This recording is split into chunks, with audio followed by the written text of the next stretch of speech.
When kids go to university, young adults go to university, and they saddle themselves with a lifetime full of debt, they want to be taught about the course, not about this woke tosh. You're absolutely right. I mean, look, we've got a problem with the curriculum, it appears. We need to decolonise it. And in that sense, these experts are right. But the empire we need to decolonise is the empire of wokeism. It's an imperialistic empire. It's taking over the world, or large parts of it. So here we have, these people who are advising universities. They say advising, but they will enforce it as best practice. That they've got to decolonise the curriculum, talk about white privilege, show how bad, in fact, white people are. When of course, it's nonsense. And the truth is, what we should be teaching young people is that white people and people of colour are no different. We're all the same. We do good things and we do bad things. Because you're white and a Westerner doesn't mean you're any different than if you're black and African. It makes no difference whatsoever. Just explain to me if you can, Chris. Sorry to cut across you, but just explain to me if you can why we need to decolonise computing. Well, we don't need to decolonise it, but what these so-called experts has it been colonised? Was computing ever colonised? Well, the thing is, they will say certain white people actually invented computing. You go back over history, white people are perhaps more involved in the development of computing, perhaps than people of colour. And that's a problem. Nonsense to say, therefore, we've got to stop teaching about computing because white people are involved in it. It's going to be really divisive. It's going to divide people, and people who are white Westerners are going to feel, that they've got a guilt complex, and people who are black in the West, plenty of those, they're maybe going to feel like victims. I mean, it's really quite iniquitous, this. It's quite evil what's going on, because they're dividing us. They're dividing a society. Britain's a great society. The West's a great civilization. On the whole, in Britain, we're knitted together. We don't want these university experts telling us that actually we've got to pay for the sins of the past. No, it's the sins of the present we've got to pay for, and it's wokeism which is the problem. I saw a clip that was on Twitter yesterday. I saw it, and it was sickening. And it was this girl who's mixed race.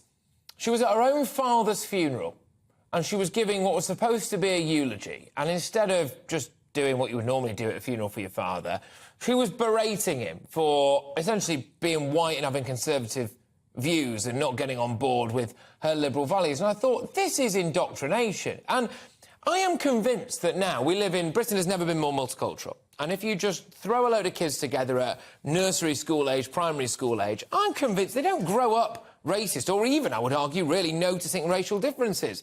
I can't help but feel like we're having quotes-unquote racial differences pointed out to kids by teachers, and then it becomes a massive issue. I'm afraid you're right, I mean, and often the real danger is that these teachers are well-intentioned. They think they're doing a good job. They've been brainwashed. You talked about the girl who's denouncing her parent. Well, that's what was going on in Nazi Germany. It happened in Mao's China. And we've really got to try and get the message across to government that they need to take action. This is really undermining our society.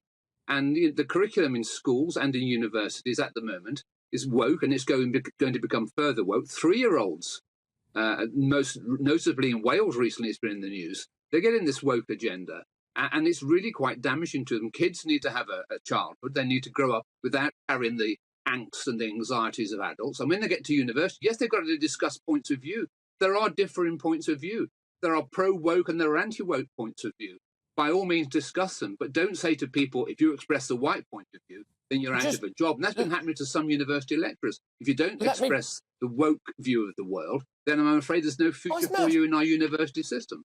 Let me just put this to you. So the QAA, which is the body that wants to apparently decolonise our curriculum, they've got this to say, Chris, right? The curriculum, I'm quoting now, the curriculum should present a multicultural and decolonised view with statistics and operational research informed by the student voice. There's lots to get stuck into there, including that last bit, informed by the student voice. This is the tail wagging the dog. Shouldn't students go to university to learn and to be challenged, not to be asked questions, as indeed I did also see on Twitter yesterday. Someone put, am I paying £9 grand for this? And in a lecture, there was a picture of a toothbrush, which went, does this toothbrush reinforce the patriarchy? Oh, good, go to university, get a lifetime of debt and look at a rainbow-coloured toothbrush. It's a scandal. Well, Patrick, let me tell you, the crazies have taken over, I'm afraid. What you're saying is true, and this is extraordinary. And look, there's an obsession. It's almost like a religious faith. You can go back to 17th century, Civil War time, and Oliver Cromwell was running our country. There were people like that around then, fanatics. And today, they're in plain sight. They're telling us how to live, how to think. And this is exceedingly dangerous, and they're shutting up people as well. There are a few brave academics who have spoken out, but essentially people are being shut up. And if you go to university these days, you're going to get woke. And you know what? This is a triumph for the education world. As far as the education world, what you're complaining about is what they're saying is a success. This is fantastic. We live in an age where woke is triumphant. It's marching through the universities. It's already gone through the schools. And it's gone through the media too in many cases. Look, Fortunately, Chris, GBNews is an outlet where we can question these things. But one of the things, Chris, very finally and very quickly is, and this is an uncomfortable topic for a lot of people, but I don't mind saying it, I think there are a huge amount of mental health issues wrapped up in the big woke stuff. There are, whether or not it comes to this kind of indoctrination of children, whether or not they're born into the wrong body, etc. All of this, I think there are issues with that, and I can't help but feel as though that's being reinforced slightly with some of these, these people who are potentially now infiltrating even the higher education system. Well, what do you think of that, just quickly? Well, yeah. Look, it's starting at a very young age. I've taught for 35 years. Primary school children, they go into a classroom without problems. They have a session about wokeism, about personal relationship, and they come out and they question their identity. So those mental health problems are a consequence of what they're being told to think about. Okay. It's awful. And you go to poor countries around the world, we used to call them third world countries, the levels of happiness are high. In the UK, the levels of youth happiness are perhaps the lowest in the world.